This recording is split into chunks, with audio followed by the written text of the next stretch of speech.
Assalamualaikum warahmatullahi wabarakatuh. Bagaimana kabar anak-anak kelas 4 semuanya? Ibu harap anak-anak selalu dalam keadaan sehat walafiat. Amin amin ya robbal alamin.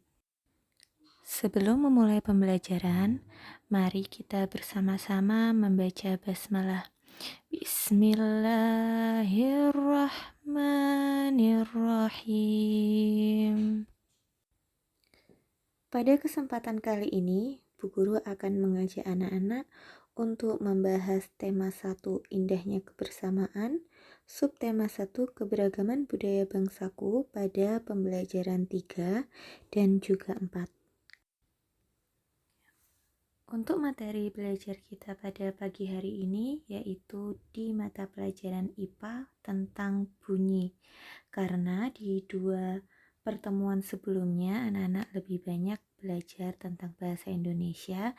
Jadi pada hari ini Bu Guru akan menjelaskan lebih lanjut di mata pelajaran IPA. Sebuah benda akan dapat menimbulkan bunyi apabila benda tersebut bergetar.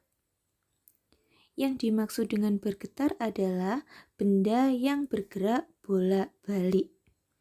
Bisa dilihat pada gambar, di situ A merupakan sebuah penggaris ketika benda diam. Posisi benda dari A ke B atau A ke C itu adalah ketika benda atau penggaris tersebut bergetar.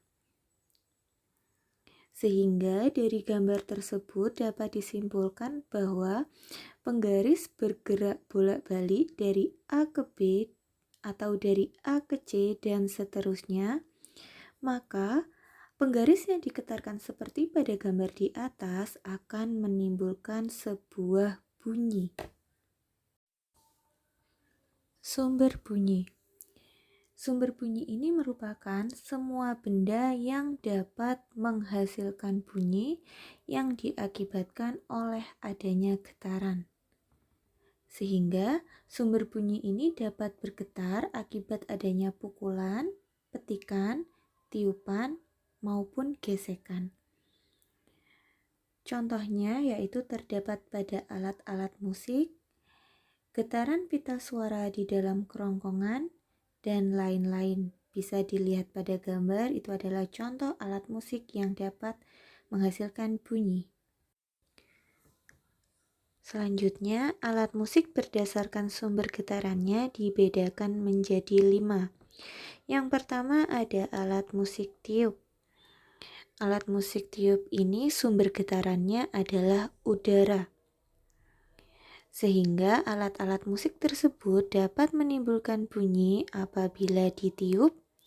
Contohnya meliputi seruling, harmonika, trompet, dan lain-lain. Yang kedua, alat musik gesek. Alat musik ini sumber getarannya berupa dawai. Sehingga alat musik gesek ini dapat menimbulkan bunyi apabila digesek. Contohnya terdapat pada biola, rebab, selo, dan lain sebagainya yang anak-anak bisa lihat contoh pada gambar. Yang ketiga adalah alat musik petik. Alat musik ini sumber getarannya berupa senar. Sehingga alat-alat musik tersebut dapat menimbulkan bunyi jika dipetik. Contohnya terdapat pada gitar, sasando, mandolin, ukulele, dan lain sebagainya. Gambarnya bisa anak-anak lihat sesuai pada gambar di atas. Yang keempat adalah alat musik pukul. Anak-anak, pada alat musik pukul ini sumber getarannya berbeda-beda. Ada yang sumber getarannya berupa logam besi atau kuningan, dan juga ada yang sumber getarannya berupa selaput kulit yang tipis. Ada pula yang sumber getarannya berupa potongan kayu, tergantung dengan alat musik itu terbuat dari bahan apa. Nah, contoh pada alat musik dipukul ini terdapat pada drum, rebana, gong, dan lain-lain. Anak-anak bisa melihat contohnya pada gambar. Yang terakhir atau yang kelima ada alat musik goyang. Sumber getarannya pada alat musik ini berupa bambu. Contohnya terdapat pada angklung. Angklung ini dapat menimbulkan bunyi jika alat musik tersebut digoyangkan. Syarat terjadi dan terdengarnya bunyi yaitu yang pertama, ada sumber bunyi atau benda yang bergetar. Yang kedua, ada medium atau zat yang menghantarkan bunyi. Dan yang ketiga, ada penerima bunyi yang berada di sekitar atau dalam jangkauan sumber bunyi. Selanjutnya adalah perambatan bunyi. Anak-anak, kita dapat mendengar bunyi dari tempat sumber bunyi yang sangat jauh dikarenakan bunyi dapat merambat dari satu tempat ke tempat yang lain. Nah, bunyi ini dapat merambat melalui media. Media tersebut dapat berupa benda gas, cair, dan juga padat. Sehingga bunyi ini tidak dapat merambat melalui ruang hampa. Yang pertama, peristiwa bunyi dapat merambat melalui benda gas. Contohnya terdapat pada suara percakapan yang kita dengar saat berbicara, serta bunyi petir dan guntur ketika terjadi kilat. Yang kedua, peristiwa bunyi dapat merambat melalui benda cair. Contohnya terdapat pada suara air yang terdengar saat kita berenang.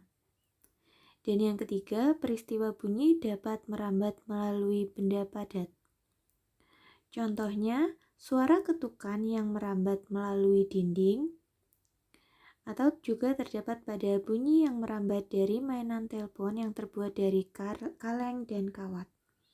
Nah, anak-anak, dari ketiga media tersebut, mulai dari benda gas, cair, dan juga padat, bunyi paling cepat merambat melalui benda padat. Alhamdulillah, sekian materi hari ini bersama Bu Guru. Terima kasih atas perhatian anak-anak semuanya. Tetap semangat dan jaga kesehatan. Akhir kata Bu Guru ucapkan, wassalamualaikum warahmatullahi wabarakatuh.